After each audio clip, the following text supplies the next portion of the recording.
percebo que tem alguns canais ciristas que sempre tentam estar te desmentindo, te rebatendo. Deixa eu falar uma coisa. Fala. Ciro Gomes,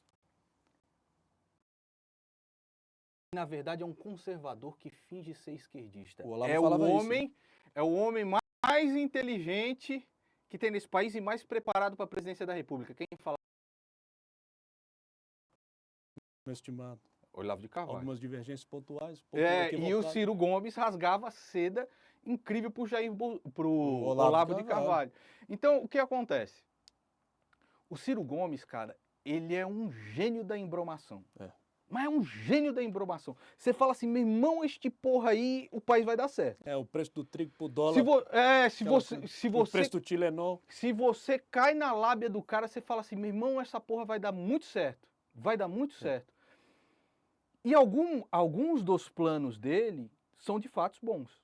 Não são ruins. Cite alguns. Não são ruins. Eu acho que, por exemplo, quando ele fala a respeito dos aços planos e que nós podemos melhorar a capacidade produtiva, por exemplo, da Petrobras, isso aí todo mundo tem que fazer. Não tem como, tem que fazer. Então, por exemplo, nós não temos uma capacidade de refino para a gasolina, por exemplo, ser dependente do barril de petróleo de fora, ele está certíssimo. Então, o problema, cara, é que assim, ele não acredita em nada desse... Isso é uma coisa, o que o Olavo falava é verdade, ele não acredita em nada desse discurso da esquerda. Ele caga e anda para isso. Ele não vai ser o cara que vai lutar pelo direito das mulheres a abortarem. Ele não vai, pela pauta moral, ele caga e anda. Só que ele é o cara da caneta. Ele, através da caneta, ele vai fazer tudo aquilo que ele está falando que vai fazer mesmo, meu irmão. Só tão rápido que, se fosse verdade, Fortaleza hoje era Suíça, tá ligado? E não é. Repare bem, porque Sobral, eu ganhei, no plenário das Nações Unidas, eu discursei por causa do prêmio que eu recebi por causa da mortalidade infantil. Nós revolucionamos o sistema educacional de Sobral. O que você tem a dizer sobre isso? Bicho, tem um metaleirozinho de uma figa. Então vai lá em Fortaleza para ver como é que é. Vai ver se foi... Uma bolacha na sua cara, safado. Filho da puta. Vai lá ver como é que é. Vai lá ver como é que é quando você sai na rua à noite em Fortaleza. E é o Camilo Santana, que é o brother dele. Vai sair à rua à noite em Fortaleza tranquilamente. Vá no interior pra você ver se é essa Suíça mesmo. É nada, bicho. Wakanda. É nada. É Wakanda lá, né? Não é, cara, não é. Então, assim, cara, do Ciro Gomes, eu vejo, assim, um mestre da enrolação. Um mestre da... Cara, o cara falando, você fala assim, meu irmão, esse país vai ser ótimo. E ele mistura ideias que são antigas, ideias que são necessárias para o Brasil. A respeito de aços planos, a capacidade ociosa da Petrobras. Então isso aí é certo, cara. Isso é certo. Agora, quando ele chega num devaneio do tipo... A galinha fica melhor ali para... Porque a formiga sabe o pau que rói e galinha que come 2 vezes enche o papo. E macaco velho não pula em galho seco. Então... Girafa velha não entorta o pescoço, não, Nando Moura. Então aí que tá. Por exemplo, hoje o nosso dólar está tão alto por quê? Por quê?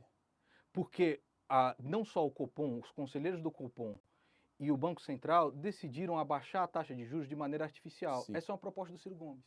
O que aconteceu? A renda fixa que o Ciro Gomes ataca, nós temos que acabar com o rentismo. Pronto, aí todo o capital da renda fixa saiu. O que aconteceu?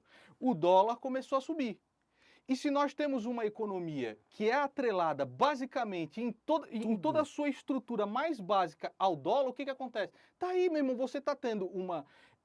isso aí é do Ciro Gomes. E aí, inclusive, foi um dos poucos momentos que o Ciro fala assim, vou até falar baixinho aqui, Jair Bolsonaro botou o menor patamar de juros da história, mas vou falar baixinho para vocês aqui. Exato, essa é uma proposta dele.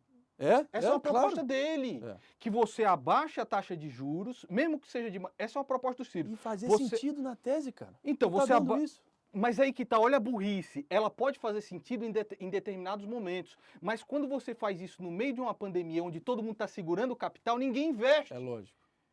Então é a burrice do caralho. E o Ciro, se ele estiver do meu lado, porque eu faço o seguinte. Fala. Sabe o teatro mental? Teatro mental? Eu faço dramaturgia isso, eu coloco o Ciro aqui. O que o Ciro me responderia? Ele me responderia que a a proposta dele foi implementada na época mais burra possível, Sim. que foi no meio da pandemia. E é correto. Foi implementada na época mais burra possível, onde as pessoas não investiriam, e aí fez com que o dólar tivesse uma explosão sem controle, mas a verdade é que ele não sabe qual seria a hora certa. Não tem como um economista saber isso.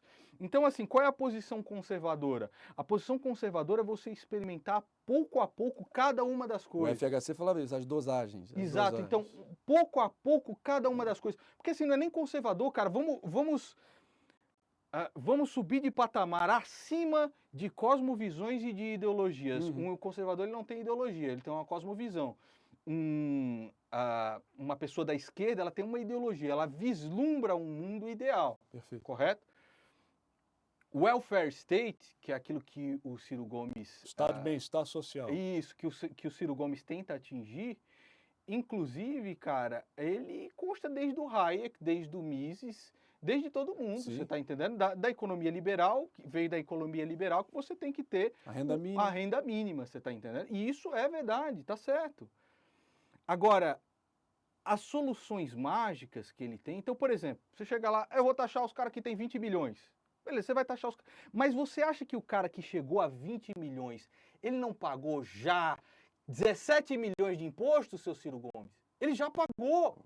Para ele ter 20 milhões de capital, ele pagou 17. Ele está pagando em tudo. Não, mas eu vou taxar só mais 0% em juros módicos aqui e tal. E aí eu vou resolver o problema para dar de comer para as pessoas. Será? Porque uma vez que você implementar algo que é provisório, você não consegue retornar. Então o IPVA é um imposto provisório. Chegou um cara maravilhoso, olha, se a gente fizer um imposto provisório sobre o carro, para a gente cobrar pelo menos uns 2 anos, a gente resolve isso daqui, foi para sempre. Começa em 5%, depois está em 10%. É isso aí.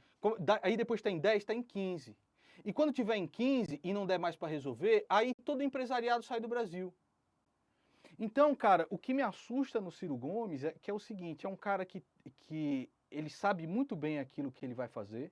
Eu ainda não li o livro dele, eu vou ler para... Projeto Nacional do Dever da Esperança. Eu vou ler o livro dele e vou ler com um olhar bem crítico em cima dele. Faça isso. Eu não sou economista não, eu sou só um professor de música, só que eu tô de saco cheio de conversa, sabe? Eu tô de saco cheio de conversa. Você coloca o Ciro Gomes no mesmo patamar de intragável de Lula e Bolsonaro?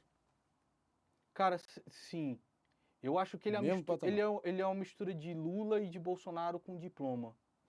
E sabendo o que fazer. Porque, por exemplo, o Jair Bolsonaro ele não entende absolutamente nada de economia e deixa na mão do Paulo Guedes. E o Paulo Guedes é um cara que já largou mão. As reformas que ele sabia que poderiam melhorar o Brasil, Ao ele que você largou atribui mão. o desastre Paulo Guedes? Então, cara, o Paulo Guedes ele foi vendo que o bagulho é difícil, que o bagulho é uma merda, depois que o Moro saiu, e ele foi vendo que as coisas são cada vez mais... Ele que avalizou a vinda do Moro. Exato. Ele foi vendo que é cada vez mais merda, e aí ele caiu na merdalhança total, virou um merdalhão. Ele é um nada. Ele é um nada. As reformas muito. dele,